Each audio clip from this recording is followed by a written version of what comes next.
Ouangé Nkouankam pour la bonne prononciation, je tiens à le rappeler, conseiller en ingénierie culturelle, vous êtes le fondateur de Pyramidion Corporation, mais vous êtes là pour une thématique qui nous concerne énormément. Dans cette matinale info, nous avons décidé de ramener tout en fait vers l'Afrique parce que nous pensons que sur le carrefour du donner et du recevoir, il ne sert à rien de venir avec des choses empruntées. Et actuellement, l'actualité en fait majeure pour aujourd'hui traitée par les journaux concerne justement les exécutions du côté du nord-ouest et du sud-ouest. Et nous tous, on sait que ce que l'on a appelé crise anglophone, et si on parle de crise anglophone, ça veut dire qu'en opposition, on a francophone.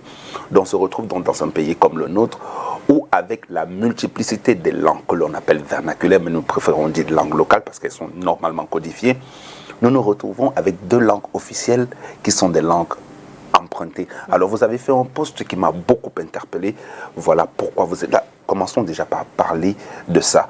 Vous également, vous pensez que le Cameroun ne devrait pas avoir le français et l'anglais, deux langues qui nous ont été imposées par la colonisation comme des langues officielles? En tout cas, pas exclusivement. C'est-à-dire que le problème qu'on a de mon point de vue, c'est que nous avons décidé d'adopter de façon exclusive des langues européennes, principalement l'anglais et le français comme langue officielle, et ce qui fait de nos langues nationales des langues qui ne le sont pas. C'est vrai qu'il y a un tout petit léger effort qui est fait au niveau de notre système éducatif.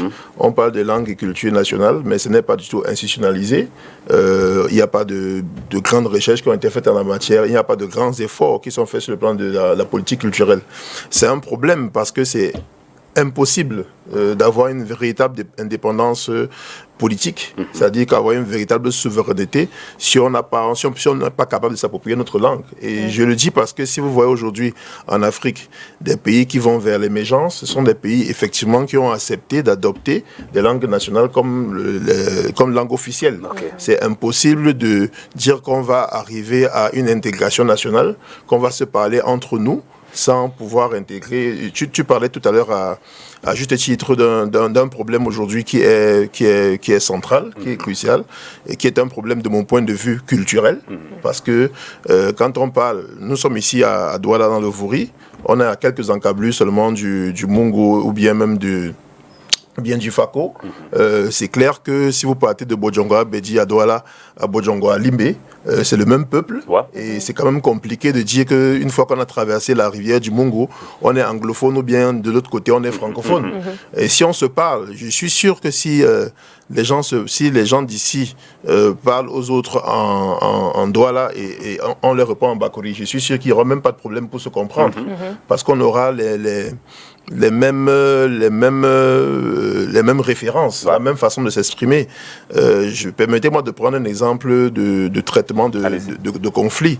En Afrique du Sud, quand il y a eu les problèmes de l'apartheid, à la fin de l'apartheid, ils se sont retrouvés devant un dilemme. Alors les Blancs avaient commis des exactions pendant plus d'un siècle. Et en face, on avait les Noirs qui étaient majoritaires et qui réclamaient justice. Mais comment régler le problème de justice sans créer un autre conflit? Parce que s'il fallait commencer à... c'est vrai qu'on a dépossédé des gens de certaines personnes, de certaines terres, de certains biens, mais s'il fallait dire qu'on met tous les Blancs en prison, ça allait être compliqué. Alors ils ont mis en application une solution totalement africaine, l'Ubuntu. Vous savez que chez nous, la concession est importante. On a dit, OK, on va créer le comité vérité et réconciliation. Vous venez, vous dites la vérité, vous dites les crimes que vous avez faits, et c'est une peine qui est déjà assez importante, puisque si vous avez été pendant longtemps une famille qui a passé son temps à violer l'autre, tout le monde le sait. Il faut vivre avec ça. Il faut vivre avec ses voisins. Donc vous voyez que chez nous, on a des solutions originales qui viennent de nos cultures. Et pour ça, il faut qu'on se parle. Chez eux, d'ailleurs, ils ont créé l'Afrikaans. Vous croyez que l'Afrikaans, c'est quoi? Elle a des origines européennes, elle a des origines africaines, c'est un mélange. Mais laissez-moi vous dire qu'en République sud-africaine, il y a 11 langues nationales. 11 langues officielles, pardon. Il n'y a pas 11 langues nationales. Il y a plus de 11 langues nationales, mais il y a 11 langues officielles. Parmi lesquelles l'Afrikaans et l'anglais, oui, mais aussi le Zoulou, aussi le Soto du Sud, le Soto du Nord et d'autres langues. Donc je pense qu'on devrait faire cet effort chez nous. Et le prétexte qu'on sort souvent, comme quoi il y a une diversité de langues, plus de 250 langues, c'est un faux prétexte.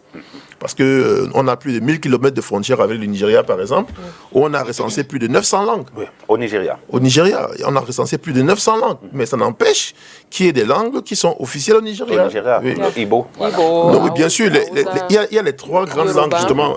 Néné Chéri fait bien de citer les trois grandes langues nationales qui n'ont pas eu peur d'appeler langue majeure, parce que chez nous, on est un peu susceptible avec sur les mots. Il y a les langues majeures, il y a les Alors langues qu'en mineures. famille, on doit se dire la vérité. On doit se dire la vérité. Elles sont des langues majeures, pas parce que tout le monde est Igbo, Hausa ou bien Yoruba, parce que c'est des langues qu'on dit aujourd'hui véhiculaires. Contrairement à ce que les gens imaginent, ce n'est pas que les Igbo qui parlent le Igbo. C'est juste que quand vous êtes dans cette région, tout le monde parle le Igbo. Pourquoi? Parce que c'est appris à l'école. Maintenant, il y a des langues mineures il y en a 27 comme ça, qu'on apprend dès le primaire. Voilà, qu'on apprend dès le primaire, enfin juste au niveau du primaire, mais un peu plus loin. C'est pour ça que vous allez voir aujourd'hui qu'il y a un succès, par exemple, de Nollywood. C'est-à-dire que, parce qu'il y a des films qui se font en Hausa, il y a des films qui se font en Igbo, etc. Et ce qui fait que, quand on veut passer des messages, c'est quand même un peu plus facile.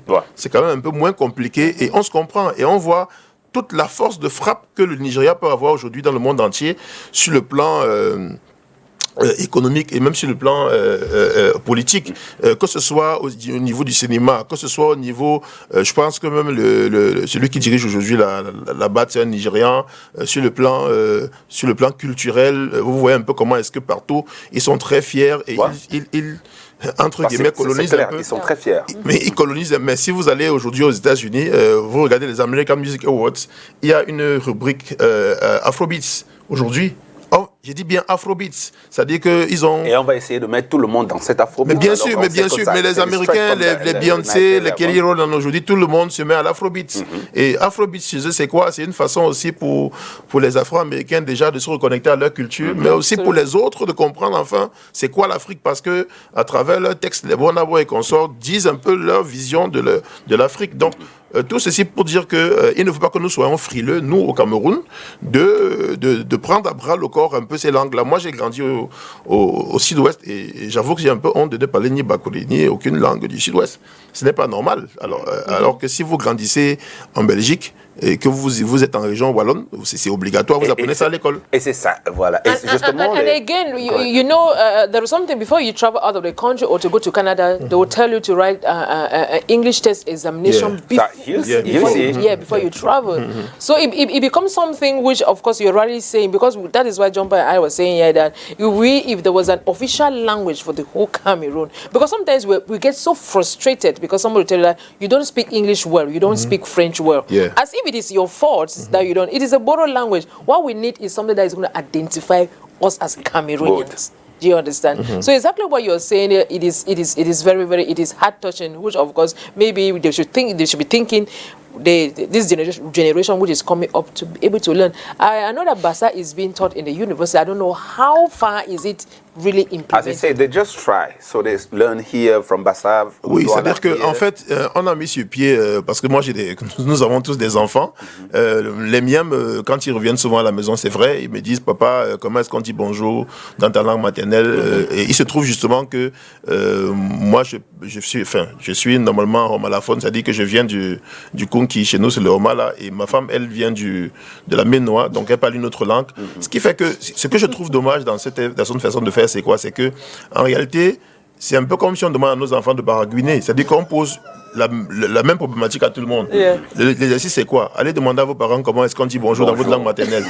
Donc si votre parent est issu de 3 cultures, il y a 3 bonjours à apprendre et maman pareil, et à la fin qu'est-ce qu'on retient? Tout ça parce qu'on a peur des problèmes de repli identitaire, etc. Mais si nous sommes dans le Vouri, je ne vois pas de problème à ce que la langue la plus parlée du Vouri soit apprise à l'école. Le Douala. Je ne vois pas du tout le problème. Et c'est très rare de voir un Camerounais qui grandit, qui passe toute sa vie au même endroit. Donc si vous allez... Il y a des gens qui vont faire des études à l'université de Bontaï à Baganté. C'est normal que tout le monde apprenne le Mendoumba. Vous allez voir que vous allez... Voilà. Donc il y a beaucoup de fils de fonctionnaires que je connais qui dans une vie, ont fait 3-4 villes différentes, 3-4 régions différentes. Si partout vous allez, vous apprenez la langue locale, ben vous allez allez comprendre. Moi, quand vous écoutez les footballeurs parler, ils parlent toutes les langues dans les pays dans lesquels ils sont allés. Fluently. Bien sûr. Ça dit que moi, quand j'écoute le président de l'Africa Foot, Samuel Eto'o parler espagnol, moi j'ai des complexes. Il parle ça avec une facilité. J'ai entendu parler un peu russe, un peu turc, parce que partout où il est passé, il fallait qu'il s'adapte à son environnement. Donc si on met sur pied une mesure, justement, ça me permet de parler un peu du PASEC. C'est vrai qu'on ne va pas rentrer en profondeur là-dessus. J'espère qu'on aura l'opportunité, quand on va mettre ça en branle, d'inviter ici le pacte des arts et de la culture pour l'émergence du Cameroun. Nous, on propose des mesures qui sont concrètement applicables dès on va dire le début du mandat du prochain président du Cameroun. C'est-à-dire qu'on sait qu'on aura des élections en 2025. Donc on a encore, j'ai envie de dire, un peu plus d'un an et demi pour se préparer, pour faire un peu la campagne de ça. Il y aura un certain nombre de mesures, parmi lesquelles une qui est sur ce sursaut national culturel. C'est-à-dire l'idée c'est quoi? C'est de faire en sorte d'aller vers les candidats aux élections présidentielles, peu importe les clivages politiques, que ce soit le candidat du pouvoir en place, du RDPC, ou bien le candidat du MRC, du SDF, UNDP, PCN, vraiment les autres partis vont m'excuser de ne pas les citer, on en a beaucoup au Cameroun, mais tous les partis sont concernés. Ce n'est pas une affaire partisane, peu importe. Ce qui nous intéresse, c'est de proposer des mesures culturelles qui sont acceptées pratiquement par tous et qui doivent être signées par les candidats, validées par tous les candidats. C'est-à-dire qu'ils doivent prendre l'engagement que quand je serai président ou bien quand je serai à nouveau président, je vais appliquer cette mesure dès le 1er janvier d'après mon accession au pouvoir. C'est important pour nous les Camerounais. Vous voyez l'impact qu'on a essayé d'expliquer déjà rien qu'en travaillant une langue. L'impact que ça peut avoir sur le plan économique, l'impact que ça peut avoir sur le plan même politique. Voilà, en parlant de la crise qui nous a malheureusement frappé de plein fouet parce que nous n'avons pas pris la peine de nous retrouver entre nous et de nous parler. Voilà. Ouais, c'est très important. Continuez, je vous coupe pas. Oui, bien sûr. Et puis, mais en dehors de ça, c'est-à-dire qu'il faut aussi savoir que c'est vrai qu'il existe au Cameroun, j'aimerais quand même le rappeler, une commission bilinguisme et multiculturalisme. Je pense qu'il faut qu'on insiste justement, c'est à ça que je voulais en venir, je pense qu'il faut qu'on insiste sur le multiculturalisme, c'est de mon point de vue, parce que c'était une des réponses justement du grand débat national qu'il y avait eu. Je pense que la clé, c'est plus le multiculturalisme que le bilinguisme, parce qu'il faut qu'on se dise les vérités. À travers une langue, on apprend une culture. Et je vois les gens par exemple, aujourd'hui, mes frères qui sont, je voulais dire adoptés, mais ce n'est pas vrai. Ce n'est pas vrai. Qui ont été un peu contraints d'utiliser la langue anglaise comme langue principale, comme nous sommes contraints d'utiliser le français. Le français, c'est les contraintes, mais bien sûr, puisqu'on a parlé de colonisation, enfin, un mot romantique pour dire les envahisseurs qui sont venus des envahisseurs européens qui sont venus sur les territoires africains, les occuper par le feu et par le sang et fait une prédation sauvage de leurs ressources, qu'elles soient humaines, économiques, etc. C'est comme ça qu'on se retrouve à parler. Avant, on parlait l'allemand, ensuite, on s'est mis à parler le français ou l'anglais. Donc, oui, ceux qui sont locuteurs de la langue anglaise, souvent ils disent « nous sommes d'une culture anglo-saxonne ». Je ne sais pas s'ils comprennent ce qu'ils disent quand ils disent ça. Et nous aussi, on dit qu'on est d'une culture latine. Latine en réalité. Et vous voyez, je vais plus loin. On parle même de droit. Quand on va sur le droit, j'entends les gens défendre que non, chez nous c'est le common law, chez nous c'est le droit, machin. Donc, alors que nous avons nos us et nos coutumes, c'est-à-dire que nous avons nos façons de faire. Si on décide d'avoir un système judiciaire, d'avoir de légiférer chez nous en tenant compte de nos particularités culturelles, vous allez voir qu'il y a des choses qui seront...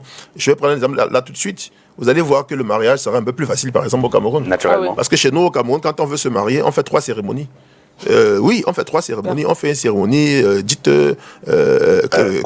confessionnelle, une cérémonie dite coutumière, une cérémonie dite civile. Voilà. C'est un non-sens. Quand vous regardez les films américains, les gars se retrouvent quelque part. dans un jardin, chez le monsieur ou chez la dame, on appelle un officiant, on appelle un officier d'état civil, et puis l'affaire est réglée, parce qu'ils font les choses selon leurs coutumes. Par exemple, les Afro-Américains ont la coutume de jumping on the broom, de sauter sur le balai qui vient de l'esclavage. Ils ont leur coutume. Donc, nous, on a nos façons de faire, et on sait chez nous pertinemment que le vrai mariage, je suis désolé de le dire, je sais que ça énerve les juristes de dire ça, mais c'est vrai que la loi, c'est la loi. Il faut avoir signé un acte pour être marié, mais il faut qu'on le sache. On n'est pas marié chez nous tant que les familles ne se sont pas mis d'accord. Parce que le mariage, c'est une affaire de famille. Donc tout ce qu'on va faire après, là, moi, je suis un exemple vivant. J'ai commencé par le mariage civil. Je peux vous dire que je n'étais pas marié tant que on n'était pas allé vers la compensation matrimoniale qu'on appelle aujourd'hui la dot. Parce que la dot, c'est une affaire qui n'a rien à voir avec notre culture. Ça, il faut dire. La dot, c'est complètement britannique. The bride, tout ça là, c'est britannique. Ça n'a rien à voir avec notre culture.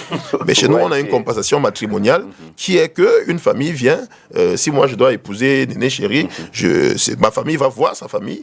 Et il y a une compensation qui se fait comment? Parce qu'ils ont beaucoup investi. Quand je parle d'investi, je ne parle pas d'argent. C'est-à-dire qu'elle a été élevée pas seulement par son père, elle a été élevée par un village. C'est la raison pour laquelle est-ce que je vais voir tout le monde pour dire à chacun de ses parents que moi, je vais partir avec votre bijou précieux, je vais la ramener, on va la ramener dans notre famille, elle va devenir une de nos enfants. Et c'est la raison pour laquelle est-ce qu'en compensation, voilà ce qu'on donne. Et je rappelle souvent qu'on ne part pas non plus les bras vides. Parce que j'entends souvent les gens dire qu'on vend. Non, on repart aussi avec plein de choses. On repart avec plein de choses. Des fois, si vous remontez dans cette famille, même on vous prépare pratiquement votre maison. Donc c'est pour dire que nous avons nos façons de faire qui sont encore là, qui sont présentes, qui sont prégnantes, qui sont même résurgentes. Regardez un peu comment les gens se marient aujourd'hui, jusque dans l'église, comment est-ce qu'ils s'habillent. On est fiers de notre culture. Vrai, hein. On est fiers de notre culture, mais on est articulé entre plusieurs mondes. Hein. Tu as dit quelque chose au début dans une espèce de suivi. Oui, c'est-à-dire que dans le concert des nations, on va parler un peu musique, dans le concert des nations, c'est quand même normal que nous venons avec notre note à nous, notre voix à nous. Sinon, c'est un Capharnaüm où vraiment, nous, on vient parler comme les autres. Tu as essayé de me présenter tout à l'heure, tu as fait un lapsus sur le prénom que j'ai abandonné. Moi, je suis fier de dire que je m'appelle Wadjé parce que c'est un hommage à mon grand-père qu'on m'a baptisé ainsi, comme c'est le nom de mon père. Et tous les Camerounais ont un prénom africain. Tous. Et si vous regardez bien, vous allez voir. Vous avez toujours votre patronyme. Vous avez toujours votre patronyme, celui que votre père a, que votre grand-père avait. Vous avez un prénom, c'est ça qu'on appelle prénom. C'est-à-dire que celui qu'on vous a attribué en hommage à quelqu'un. Et souvent qu'on cache. C'est-à-dire qu'Omar Bongo, lui, c'est à la fin de sa vie qu'il s'est fait appeler Ondimba, par exemple. Voilà, donc je ne sais pas pourquoi est-ce que nous, on est si peu fiers de notre culture et on ne se rend pas compte des schèmes mentaux que ça peut avoir. C'est-à-dire que dans notre façon de faire, d'être toujours des victimes, de ne pas assumer nos responsabilités, de ne pas aller vers l'avant parce qu'on est toujours en train de se cacher derrière quelque chose. Mais si on assume nos cultures, comme je l'entends dire souvent, je regarde des émissions, des talk shows américains, on dit aujourd'hui fier comme un Nigérian. Ça se dit. Parce qu'on voit que ce sont des gars qui sont toujours insoumis, qui imposent leur façon de faire, qui disent comment les choses comme ils les pensent, qui repensent les choses à leur façon, même quand c'est pas toujours bon. Nollywood, je me souviens, tout le monde se moquait de ça. Au Cameroun, on disait que c'est pas vraiment du cinéma, c'est du direct ou vidéo, c'est pas très bien écrit, etc. Mais ils parlaient de leurs histoires. Et tout le monde regardait ça. On disait il y a que des histoires de sorcellerie. Mais chez nous, c'est comme ça. Chez nous, en Afrique, le métaphysique et le physique, ça va ensemble. Donc, eux, ils parlaient des histoires qui nous concernent et tout le monde se sent concerné.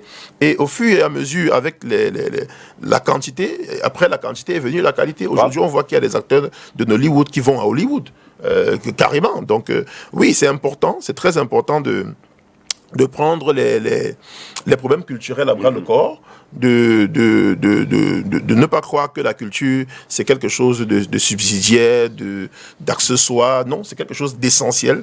Un Chinois, quand on dit un Chinois, tout le monde sait à quoi on pense. Ou bien un Japonais, un Asiatique, un Arabe. Voilà, ils ne négocient pas. Ils ne négocient pas leur façon de faire. C'est clair. Justement, dans ce poste-là, et pour savoir encore le côté bénéfique justement de la mise sur pied de ces langues, c'est que vous avez ressorti les 10 langues les plus usitées justement sur le continent. Et quand on regarde, le Swahili, tout le monde en parle. Le Swahili, c'est un peu plus de 134. Vous parlez de 150 millions. Non, mais parce que il faut le dire. 134 pays. On a parlé du Swahili ici. De savoir qu'on parle le Swahili même dans le Moyen-Orient. On a parlé du Yémen, on parle le Swahili au Yémen. Yémen, il y a le Hausa, le Yoruba, le Peul, il y en a plusieurs lignes. Bon, le Yoruba, quand même, il faut s'arrêter dessus. Oui, parce que c'est une langue qui est très forte. C'est vrai que elle est principalement parlée au Nigeria, mais pas que. Elle est aussi parlée au Bénin, elle est aussi parlée au Togo, parce qu'il y a eu la balkanisation de l'Afrique. Quand on dit Benin City, c'est au Nigeria, hein, mais c'est la même communauté. Culturellement, c'est la même chose que le Bénin. C'est-à-dire qu'Angélique Kidjo parle en Yoruba. Voilà. Mais ce qui est important à savoir, c'est que le Yoruba, désormais, est une langue qui est apprise à l'école au Brésil. Parce que, d'après leurs recherches, il y a beaucoup de ce qu'on appelle les Slaves, de ressortissants Yoruba qui sont retrouvés là-bas. Mais c'est pour dire que c'est important, oui, de nos langues. Vous allez voir qu'effectivement, il y a des langues qui sont très véhiculaires en Afrique. Et sachez que dans la plupart des pays, les langues les plus populaires ne sont pas les langues parlées uniquement par une ethnie. C'est-à-dire qu'il y a ce qu'on appelle le phénomène de langue maternelle. C'est-à-dire ceux qui ont sur le plan sociologique cette langue-là qu'ils apprennent de leurs parents. Maintenant, il y a ceux qui sont obligés de parler cette langue-là parce que c'est la langue la plus usitée. Par exemple, ici, moi, je vis dans le Vaury, j'aime bien prendre l'exemple contextuel. Ici, vous allez écouter le Makossa. Souvent, le Makossa est fait en Douala. C'est vrai que de plus en plus, on l'entend en français et en anglais, mais souvent, le Makossa est fait en Douala. Et quand vous écoutez le Makossa en Douala, vous avez l'impression que ce sont les Douala qui chantent le Makossa. Je vous demande d'être un peu curieux. Allez regarder d'où viennent la plupart des chanteurs de Makossa. Vous verrez que très peu, parce que quand on parle de Douala, c'est le Vaury. Ouais. Vous verrez que très peu de chanteurs viennent du Vaury. Ouais. Maman Guéa n'est pas du Vaury. Dédié Yango n'est pas du Vaury. On peut aller comme ça jusqu'à demain. Voilà. C'est clair. Donc, une langue, bien sûr, de nos flaviers, elle est chez nous, du Konki. Une langue peut être véhiculaire parce que c'est une langue qui est utilisée par tout le monde pour faire du commerce, pour faire de la musique, elle est populaire, elle est peut-être un peu plus fluide, etc. Ce n'est pas pour dénigrer les autres langues, mais c'est comme ça que ça fonctionne pour obtenir le français. C'est comme ça qu'ils ont obtenu le français, c'est comme ça qu'on a obtenu l'allemand. L'allemand, c'est pas une langue, c'est un groupe linguistique à la base. Donc c'est des choses qu'on doit pouvoir comprendre chez nous et comprendre que ce ne sont pas des dialectes, ce sont des langues. Ce ne sont pas des patois, ce sont des langues. Ce sont de véritables langues qui ont justement eux-mêmes leur propre dialecte, c'est-à-dire qui ont des variantes à l'intérieur, bien entendu, qui sont différentes, comme le français, comme l'anglais, on ne parle pas anglais de la même façon que Banderas, paraît-il, pour son film Desperado, demandait à un traducteur quand il était au Mexique, parce que lui, il venait d'Espagne, mais l'espagnol que les Mexicains parlaient, ils ne comprenaient rien. Voilà. Oui, justement, parce qu'il faut mettre les accents et tout le reste, et c'est important. Sorry, we are running out of the time. But it's very important. Et je voulais quand même dire, il faut rappeler aussi, le Bassa est parlé au Libéria, il est parlé également au Mali. Voilà, on a eu un président nigérian qui s'appelait, c'est vrai qu'il préférait utiliser ses prénoms, Goodlord Jonathan, ça c'est le seul truc que j'aime pas trop chez eux, mais il s'appelle Ebele. Voilà, donc, justement, et la communauté mienne qui est du côté du Gabon est très très proche de la communauté Sawa qui se retrouve ici. Bon, pour sortir, avant qu'on ne revienne prochainement pour parler du PASSEC, on dit que les promesses n'incombe que ceux qui y croient. Est-ce que vous, connaissant la politique, est-ce que vous êtes sûr, est-ce que vous avez un moyen coercitif pour permettre aux politiciens de respecter le passé? Oui. C'est-à-dire qu'on est à l'ère de l'hypercommunication. Ah, d'accord. On est à l'ère du chantage. Je l'assume. C'est-à-dire qu'on est à l'ère du terrorisme de la communication. C'est-à-dire que si quelqu'un pense qu'il est capable puisque en réalité, qu'est-ce qu'ils font, les politiques? Les politiques, ils vont solliciter les suffrages des électeurs. Et tous les électeurs aujourd'hui ont un média, sont sur les réseaux sociaux, ont des fois leur propre média social. Alors, on va mettre sur pied une tempête, mais alors incroyable, sur ces problématiques qui sont centrales et qui concernent tout le monde. Je pense qu'il n'y a pas de politique aujourd'hui qui ne comprend pas ce dont on est en train de parler. Le groupe s'appelle The Arts Club.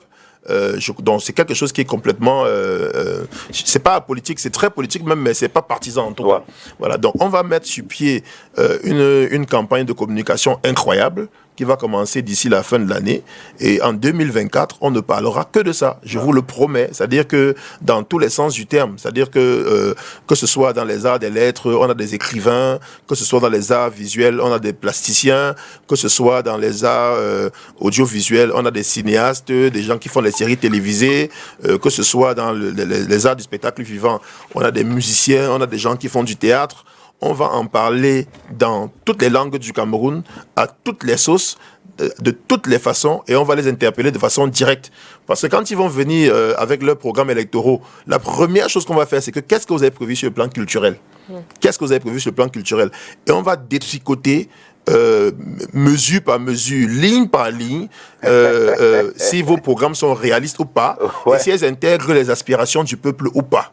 Donc c'est un peu comme ça que ça se passe. C'est-à-dire que ce n'est pas quelque chose qu'on va négocier, c'est quelque chose qu'on va imposer, mais qu'on va imposer par la voie des médias, avec TikTok, tout ce que vous avez peur des réseaux sociaux, on va les utiliser. De toutes les façons, nous serons toujours là et vous pourrez compter sur cette tribune. Merci.